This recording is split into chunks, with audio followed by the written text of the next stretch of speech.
One of my absolute favorite wheel strategy stocks is getting absolutely beat up, and a lot of people say it's cheap. In today's video, I'm going to show you how I'm going to be playing it since it's gone on sale. And if you drop a comment down below in today's video, you're going to get my 33 wheel list. This is all stocks under $30 that I believe are worth looking into. So just drop a comment. I'm going to personally send that over to you. And please hit that like button and that subscribe button while you're down there. It really helps this channel grow more than you know, guys. And of course, you already know we all level-headed individuals here. Just because I like a stock doesn't mean that you immediately have to like a stock. So do your own research. I'm not a financial advisor.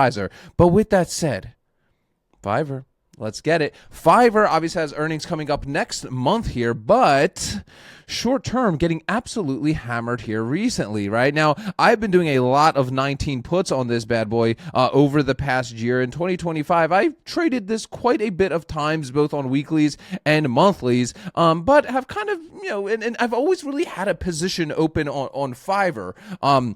Now, with that said, we had a nice, and I kind of, weirdly enough, dodged a bullet, they say. I don't consider it dodge bullet. So I had a 19 put that was expiring like last week or the week before. I ended up closing that put out early because we were just literally just laying here flat at like just under $20. And I was like, whatever. I always close out my puts early. I'd never let them go all the way to expiration, captured the juice, closed it out, gave a little bit of it back, and moved on with my life, freed up the collateral. You guys know, right? But with that said, right, like it literally just took a huge, I mean, it's not a huge drop, but a pretty large drop at least technically dropping below its bottom Bollinger Band, now trading at 1824, a little bit up in here in pre-market, so we'll see what happens. But take a look at this. Now, I have a couple indicators here that I like to have, guys, if you're tuning in for the first time. Apologies if I go a little bit fast. You just immerse yourself in the channel. I launch content every day. That's the way you learn things. But 27 on RSI, heavily oversold. People are pouring out of this right now.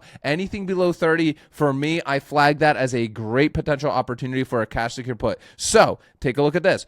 Under 30 on the RSI, below the bottom Bollinger Band, below its 50-day moving average of 2056, and below its 300-day moving average of 2659, and below its 200-day moving average of 2469. To me, technically sound, right? Now, just because it looked good technically, do I still like the fundamentals? Yes and no, right? It's an okay, I would say it's an okay company, right? Do I use them a lot? Yes. Upwork and Fiverr are some of my favorite companies that I love to use on a daily basis. Now, just because I use a product and a business doesn't necessarily mean I'm going to be an investor in it, but oftentimes those breadcrumbs lead to some great opportunities.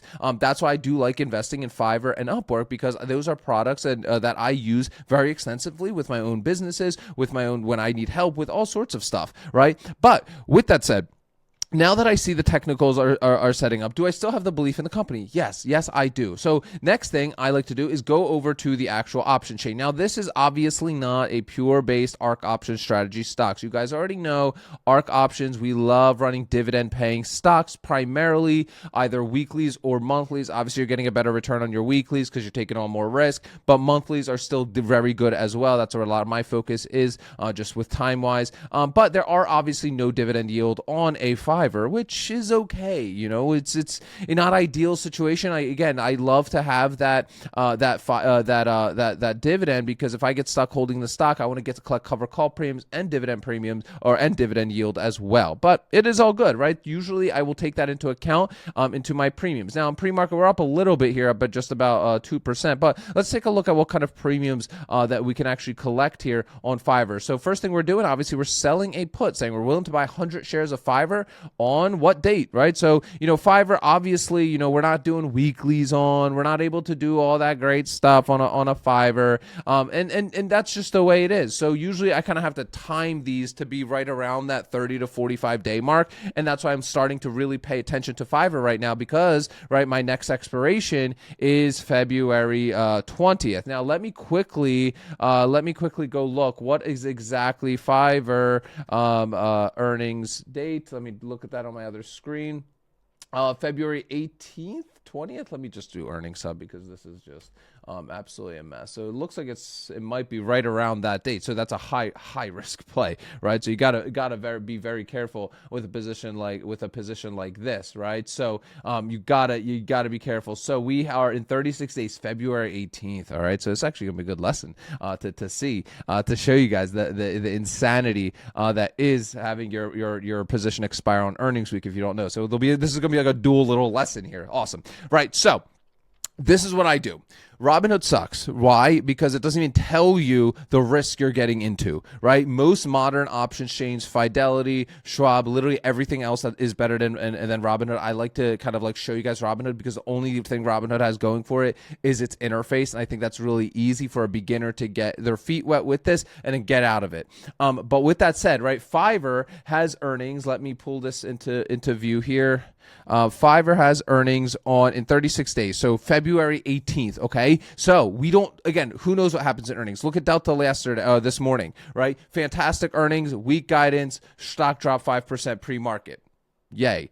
So, we have to take that into consideration when we are selecting our strike prices, right? Because even if Fiverr has a great earnings, it could still drop based on weak guidance. It could have a terrible earnings and drop. It could have a terrible earnings and rise.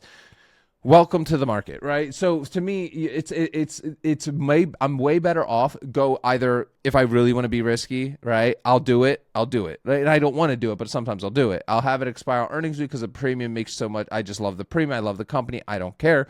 Or I will have it expire 2 weeks after because I'm dealing with something called IV Crush the following week. So usually, it's not a smart play to have your options contract expire the week of an earnings week for your company or the week after. I know it's a lot to keep track of, but it's not if you use an actual decent broker unlike Robinhood. I feel like I'm bashing Robinhood but I am because I know there's better brokers that pay passive income on your cash secured put collateral and just all over just a better experience. But again, for a beginner, I think it's fine to get your feet wet with everything. They really help you not make a mistake, so to speak. But let's take a look at this. Let's take a look at the 18s, right? Looking at the 18s right here, fairly wide bid and ask spread going out that far. Let's just assume we can get filled at like $100. Let's toss this into our cash secured put calculator right here. Let me quickly zoom in here for y'all. So we're collecting $100 of premium. We are locking up $1,800 of collateral, right? Because 18, look at that. Holy moly. Look at that. That is high risk. Look at this high risk play right there, right? This screams to me that this is a high risk play. And this is where you have to be careful, right? Because again, you are taking on that risk. Now, if I absolutely had to do this trade, there is no shot I'm going to be doing something for 5.56% return on my collateral. This screams high risk, high chance of assignment. If I absolutely need to take this play, I'm going to go further out my strikes, or worst case, if I absolutely need to, I will go out even further. But 94 days is insanity to go out. That is just not necessarily a realistic situation or something that you want to necessarily go out that far out into, unless you have some sort of reasons that you want to be doing it. There have been times where I have done it. It's maybe once a year, if that. But with that said, let's open up this 18 contract because that's a 42 delta. So that's a 60-40. I mean that's a high chance of very high chance of getting assigned, but you are being financially compensated for this. So that return, that 5.56, if you don't know, that is premium divided by how much collateral you are locking up. We are locking up this collateral because 18 times 100 is $1,800. Okay, so your broker is going to lock that up to assume that if you get assigned on close on the 20th, you have the cash to cover it. Everything I do on here on this channel is not degenerate for the most part, right? But everything I do is cash covered, right? If you can't afford to buy 100 shares of stock, you shouldn't be doing it. And then everything is covered on the covered call end as well, meaning if I want to sell my calls, sell my 100 shares for a certain price on a certain date and collect some more premium. But with that said, let's go take a look at the 17. So looking at the 17s, yes, so this is like more in line with a play that I would personally do, even going into an earnings. Now, going in, and you can see it's a 0.28 delta. Now, what am I going to do here? Why am I saying that to y'all? Well, I'm going to go to look at the chart, right? So let me go look at the chart here, because the charts, as much as it's a Fugazi, it's still important to understand some basics. When is the last time Fiverr was at 17? I don't know. Definitely not in the last year. That's for sure. Right? Has not even been anywhere near that. Now, obviously, past performance is not indicative of future results. We know that. We know that. But with that said, that gives me a sense of comfort. I will sometimes even go to the five year, the 5 year chart if I absolutely must. And even going back to 2020, I mean, we have not. I don't remember the last. It's not even here. It's not even. It's been a very extremely long time. When has it been the last time at 17? My gosh.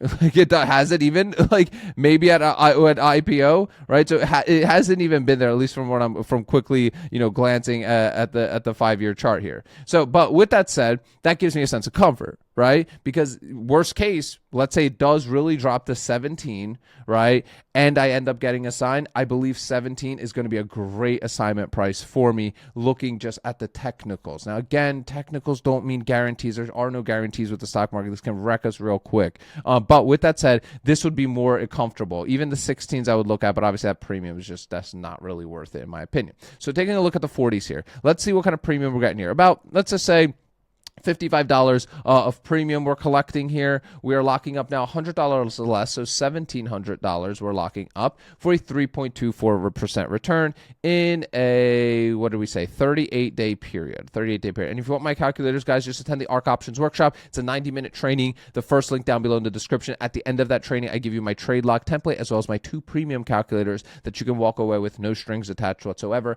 And at the end of that training, I also tell you about our OSS Mastermind. So if you're somebody that wants to surround yourself with incredible people, whether you're a beginner or a newbie, and I promise you this is the coolest community of people ever that talk about option selling all day long, sharing ideas, sharing wins, sharing lessons. I also talk about that at the end of that training if you want to join a cool community of option sellers. But with that said, 3.24% return, also still high risk. Anything pushing over that 2% return on your collateral price is typically going, I throw into the bucket of a higher risk play. That's just the way it is, in my personal opinion. Now, some people will be like, Pete, 3% a month, that's nothing. I make 20, 30% a month. Yeah, for now. And that one time that it doesn't, you're going to wipe out all of your gains. Me, I'm a slow, steady turtle as much as I can. I try to set the odds as best in my favor, considering that I am the house as an option seller, not the degenerate gambler that's going there every single day after work. Guys, if you want the Ark Options Workshop, attend it down below. That's 90 minutes of pure training, how to take the wheel strategy to the next level. And I'm going to give you at the end of this all of my trade lock templates 100% completely for free. As always, sell options, collect premiums, repeat. I'll see y'all tomorrow.